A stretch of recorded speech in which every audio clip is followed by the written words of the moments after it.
Sulit ang bagong workout ni Kevin Kiambao kasama pa ang NBA player at kilalang trainer. Tara, kwentuhan! Sa ngayon, update kay Kevin Kiambao, patuloy lang siya sa pagkayod para sa pangarap na NBA Summer League after ma-reject ng Sacramento Kings. Tuloy ang ensayo para sa 5 NBA teams na interesado sa kanya, mga idol. At heto balita, magkasama pala sa gym sina KQ at isang sikat na NBA player.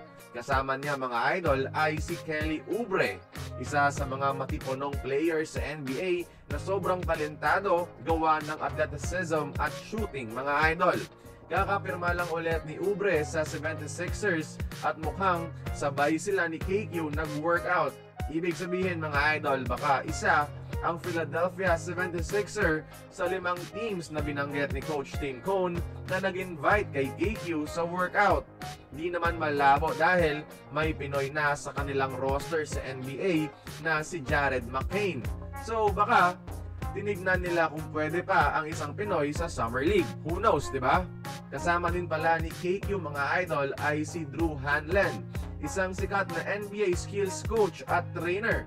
Mga bigatin ang kliyente ng trainer na ito, katulad nitong si Kelly Oubre at si Tyrese Haliburton, mga idol.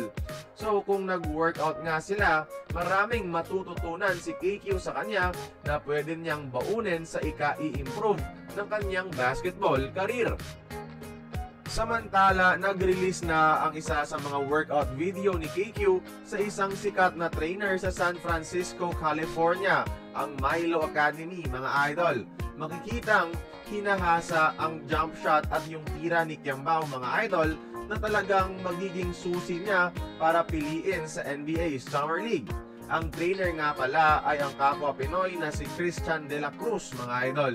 Bigatin din ang resume niya with experience training Jonathan Kuminga ng Golden State, Maxwell Lewis na former Lakers, Jonathan Mogbo ng Toronto Raptors, at heto pinakapamilyar, si Orlando Johnson, mga idol. Dating import ng Barangay Ginebra sa PBA, yung Milo Academy rin yung nagtitrain sa kanya.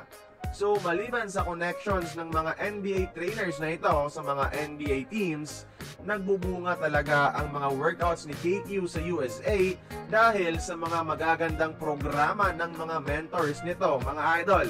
Kaya regardless kung makapasok nga siya ng Summer League o hindi, panalo na si KQ sa dami ng natututunan sa mga NBA trainers.